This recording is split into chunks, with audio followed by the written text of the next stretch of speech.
Welcome to a brand new season of CNN Student News. Today's show kicks off our 2015-2016 coverage of commercial-free current events. This is awesome. My name is Carl Azus. I'm excited to be back with you this year. Here's what's ahead. A world of international news stories, significant anniversaries, the U.S. election season, and in the coming weeks, we'll be catching you up on some of the major events that made headlines over the last 2 months.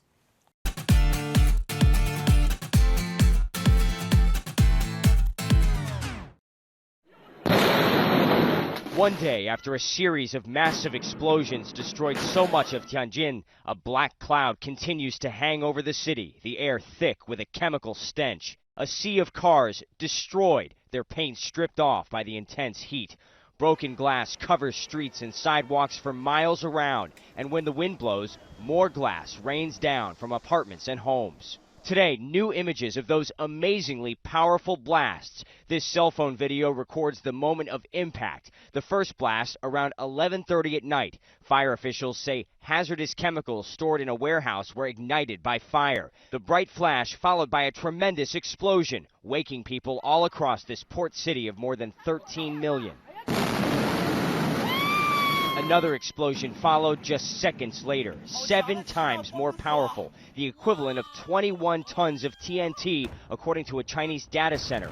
Buildings shook, windows blown out. Blast felt more than 2 miles around the epicenter. Some likened it to a nuclear explosion, even as a mushroom cloud rose over the blast site.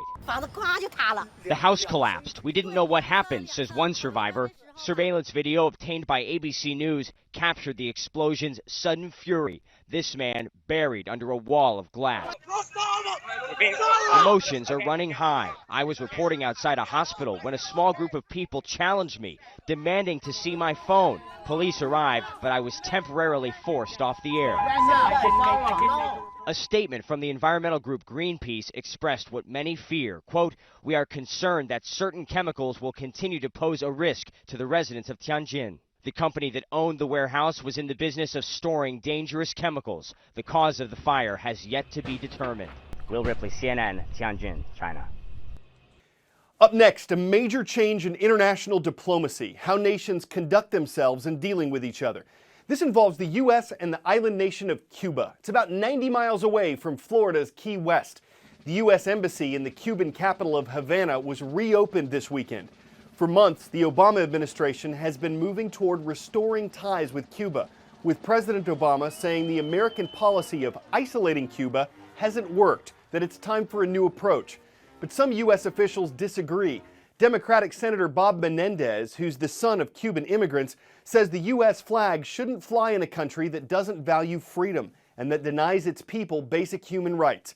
Mistrust between the two countries runs deep. Beginning with the rise to power of Fidel Castro in Cuba. Castro and his bearded troops were joyously acclaimed following his incredible victory over Batista. 1959, Fidel Castro leads an army of thousands into Havana, forcing out the dictator at the time, and becomes the country's new leader. There are high hopes for the young revolutionary, but almost immediately, confrontation begins with the United States. The U.S. places an embargo on Cuba and soon after breaks off diplomatic relations. Later, the infamous failed U.S. invasion at the Bay of Pigs. The CIA hatches plots to assassinate Castro, hundreds of plots according to the Cubans, and soon the Soviet Union secretly deploys nuclear missiles to Cuba. To regard any nuclear missile launched from Cuba against any nation in the Western Hemisphere as an attack by the Soviet Union on the United States. The Cuban Missile Crisis lasts just 2 weeks, but Cuba and the United States remained locked in Cold War tensions for decades. In 1980, an exodus as more than 100,000 Cubans come to the United States after Castro loosens restrictions. 2 decades later, another Cuban leaving by boat, 6-year-old Eli Gonzalez. His arrival in the United States sparks custody battles, which Fidel Castro transforms into a propaganda victory.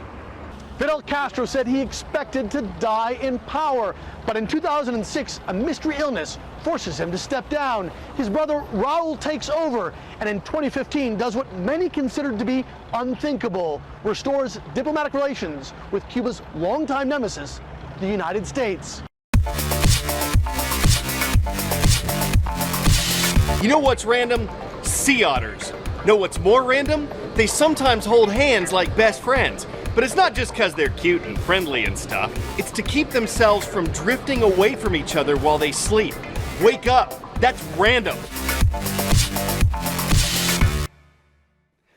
All right, we're heading to the largest and most populated country in South America. It's Brazil, home to more than 204 million people and the host country of the 2016 Summer Olympic Games. They're less than a year from now in Rio de Janeiro. There are often concerns about whether a host country will be ready in time for the Games. Brazil's no exception. One area of concern here, though, is the water. Dead fish washing up and sewage pollution found at Olympic water venues. These reports are causing a lot of concern among athletes and organizers. Local Olympic officials say their recent water samples show there's no health risk for athletes and that Rio's waters are safe for competition. We're crossing the Pacific now to Eastern Asia. North Korea has created its own time zone. Its secretive communist government is calling it Pyongyang time, named for the North Korean capital. Officially, it's Greenwich Mean Time plus 8:30, which we'll explain in a moment. In a way, North Korea is setting its clock back. The Korean peninsula had this time before Japan took it over in the early 1900s. Saturday, when the switch was announced, was the 70th anniversary of when Korea was liberated from Japan in 1945. A South Korean official says North Korea's change could cause some problems. Most international time zones are whole-hour offsets from Coordinated Universal Time, the time at the zero meridian running through Greenwich in England. But while a 30-minute difference may be awkward for those grappling with time zone calculations, it is not unique. Iran, Afghanistan, India, and Central Australia are all on half-hour offsets. Nepal is even trickier at UTC plus 6 hours and 45 minutes. Any country is free to choose what time it should be. In 2007, Hugo Chavez set Venezuela's clocks back by half an hour, putting the nation out of step with its neighbors, so he explained that children could get an extra half-hour sleep in the morning and not have to get up before the sunrise. This peninsula shares 5,000 years of common history, a common people, and a common language.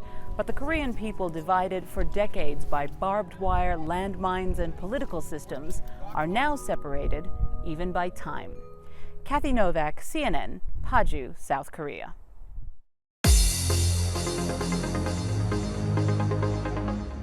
For the first time this school year, I present to you the Roll Call. It's a daily announcement of 3 of the thousands of schools that watch our show.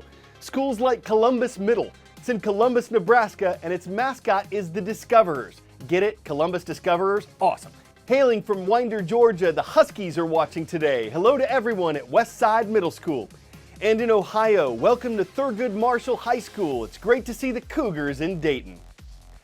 The Roll Call is a chance for your school to get recognized on CNN Student News. There's one place we look for requests. Each day's transcript page at cnnstudentnews.com. Just click where it says Roll Call. We announce schools from all over the world, but you've got to be at least 13 years old to make a request. 1 comment per day, keeping the spam away, is the way to go to get on our show.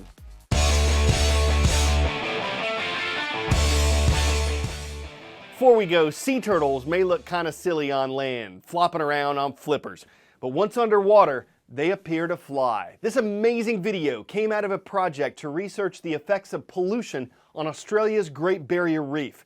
What scientists did was attach a camera with a suction cup to a turtle's shell. It stayed put for about 15 minutes, giving them a sea turtle's perspective of sailing through a World Heritage Site. A diver recovered the camera so they didn't have to shell out the cost of it. Still, it's too bad it flipped from the animal after just a few minutes. There is no telling where it would have swum next. Woo! You who've watched our show before know our endings are pretty pun funny. I'm Carl Zeus. It's great to have you along on CNN Student News.